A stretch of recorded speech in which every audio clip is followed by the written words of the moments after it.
Farzandingizni harorati ko'tarildimi?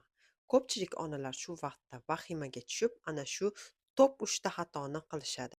Birinchi xato: bolani isitmasi ko'tarilganda uni darrov dorilar bilan tushirishga harakat qilish. Isitma bu dushman emas. Bu organizm virus bilan kurashayotganligining belgisidir.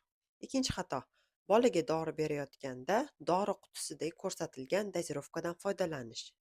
Bu mutlaqo noto'g'ri, chunki u yerda umumiy ko'rsatilgan bo'ladi va har bir bola individual va uning vazniga ko'ra dori berish eng to'g'ri yo'l hisoblanadi. Uchinchi eng keng tarqalgan xato: bolani isitmasi ko'tarilishi bilan unga suyuqlik bermaslik.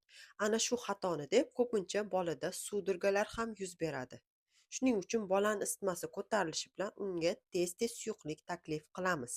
Agar farzandingizni ortiqcha dorilarsiz isbotlangan tibbiyot asosida davolashni xohlasangiz, sahifamga obuna bo'ling va bu videoni dugonalaringizga jo'natib qo'ying.